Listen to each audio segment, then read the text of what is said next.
Olivia, I really bungled my foot against the taxi when I slammed that door. It feels like a break. Honestly, I'd rather it be your foot than your heart. Do you think we can actually leave now? The very first time I witnessed Dennis Quaid on a cinema screen, I had to talk my father out of going to see the new Bond flick and convinced him that Jaws 3D was the way to go instead. Think about it. A rubber shark and those clunky cardboard glasses. What could possibly go wrong? We almost certainly picked the absolute worst movie playing that day, but it didn't even matter to me. Dennis Quaid just looked like a definitive movie star. This was 1983, and he was fresh off the success of The Right Stuff. Even in a project as trashy and forgettable as a third Jaws sequel, he possessed a clear magnetism. What I didn't realize back then, sitting in that dark theater, was that he was already submerged in a Hollywood culture that had quietly made self-destruction the norm. If you get how that world operated, his entire trajectory starts to make a lot more sense. Let's dive into the life of Dennis Quaid. Let's take a look behind the curtain. Quaid landed in Los Angeles when he was only 20 years old. He was a Texas kid and a dropout from the University of Houston. His brother Randy was already making a name for himself in the business, but Dennis wasn't just handed a career on a silver platter. Randy might have cracked the door open, but Dennis was the one who had to actually step through and prove himself.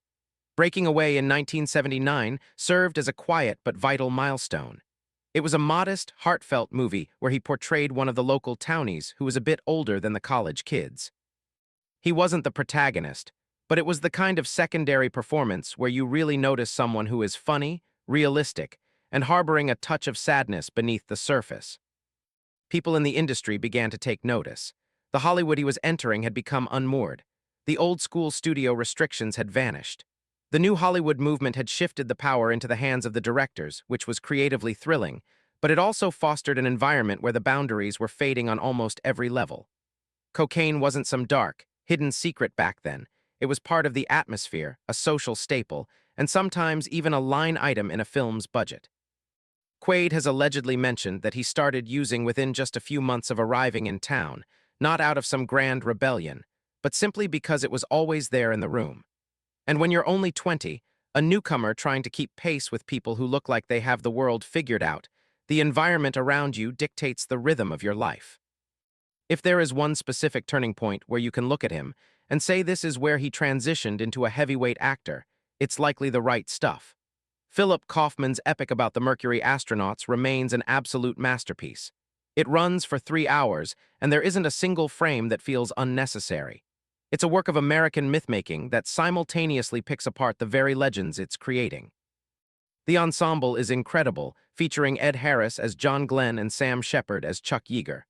Quaid portrays Gordon Cooper, the baby of the Mercury 7, the guy who joins last and has to fight for his spot. It's fascinating to watch it today and see how much he achieves through understatement. Quaid gives him a subtle confidence that stays just on the right side of cockiness. It's a very controlled piece of acting in a movie filled with them, and it proved beyond a doubt that he wasn't just a pretty face with a smile. He had serious range. The movie actually struggled at the box office initially, which is still hard to believe, but it remained a cultural touchstone and established him as a major player. Enemy Mine is one of those specific films that didn't really click with theater audiences, but became a total legend on home video. If you grew up in that era, the one where you found your favorite movies by browsing the local rental store on a Friday night, this one occupies a special place. Directed by Wolfgang Petersen, the concept is quite basic on the surface. A human pilot and an extraterrestrial soldier crash on a lethal planet and must rely on one another to survive. It turns into a powerful two-man show between Quaid and Louis Gossett Jr., who was fresh off an Oscar win and spent the entire film hidden under intense alien makeup. That commitment alone says a lot about how dedicated both actors were to the material. The script requires them to carry significant emotional weight in a very confined environment, and the reason it actually works is almost entirely due to their performances.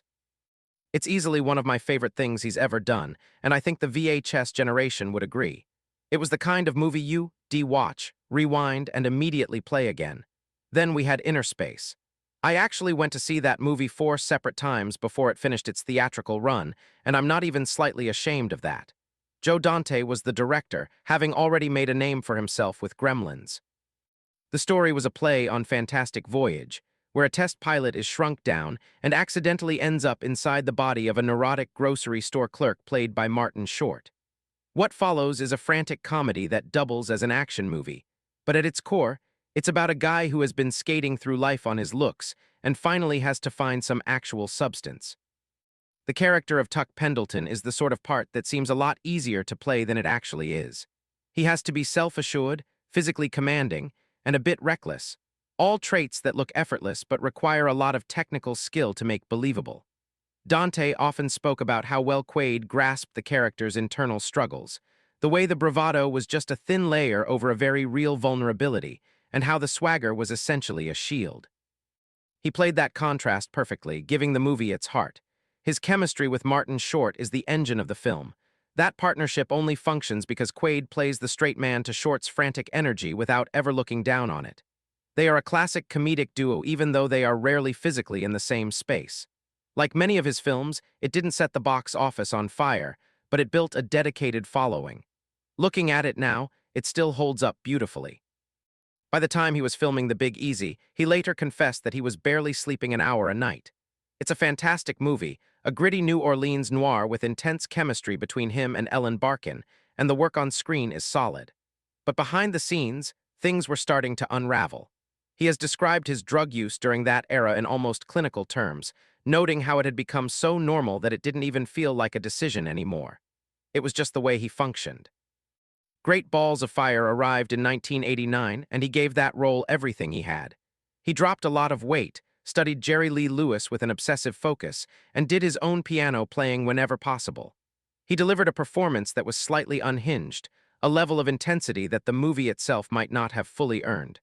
But as he has said himself, eventually the check comes due. John Belushi passed away in 1982 at just 33 years old. The business mourned him and then kept right on moving, because that's what Hollywood does. But the romanticism surrounding that lifestyle, the idea that being a mess was the price of being a genius, slowly began to fade.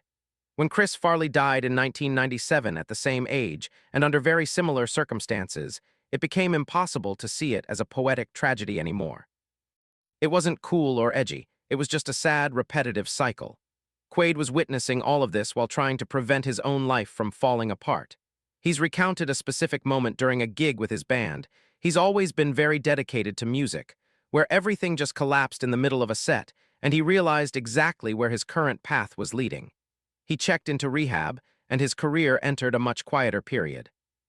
He and Meg Ryan had been Hollywood's ultimate power couple, marrying in 1991 when they were both at the top of their game. When the marriage ended in 2000 following Ryan's high-profile fling with Russell Crowe, the tabloid media went after her almost exclusively. Quaid was cast as the victim in that scenario, which made for a simple headline, but relationships usually fall apart for reasons far more complex than the media cares to report. For Quaid, it meant his private life was being dissected by the public, at the exact moment he was trying to find his footing again. Wyatt Earp hit theaters in 1994, a massive and serious Western from Kevin Costner where Quaid played Doc Holliday, losing about 40 pounds for the character. It remains one of the most underappreciated turns of his career, but the movie didn't do well financially and didn't provide the career boost he probably hoped for. Throughout the rest of the 90s, he worked consistently, but that sense of being the next big thing from the 80s had evaporated.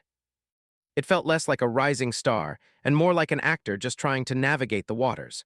What's truly admirable looking back is that he didn't try to go back and recreate his 1987 self. Some stars spend decades trying to be the version of themselves that people first fell in love with, but Quaid didn't do that, or at least he was smart enough to hide it. The Parent Trap in 1998 showed off a much more grounded and warm side of him.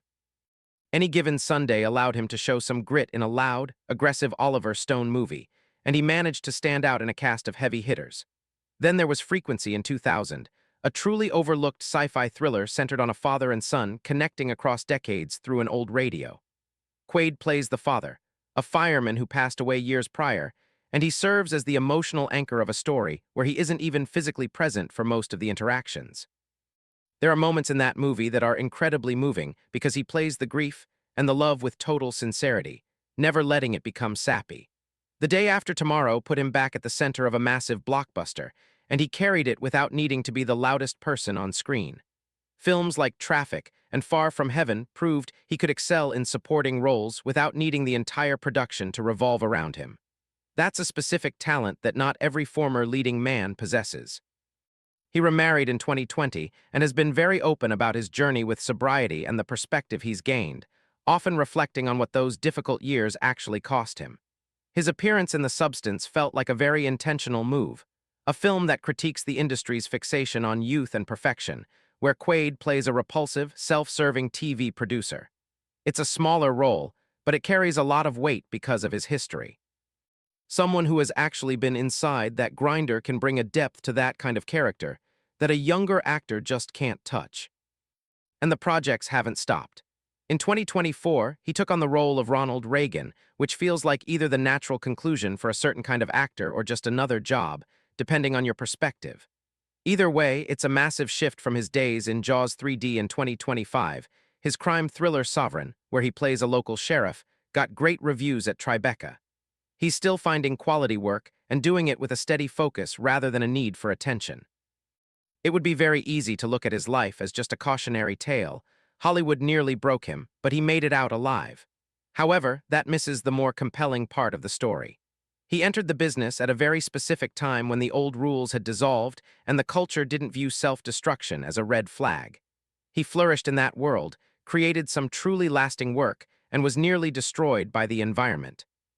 At a certain point, he made the conscious choice to pull back before it was too late. Many people never got that opportunity.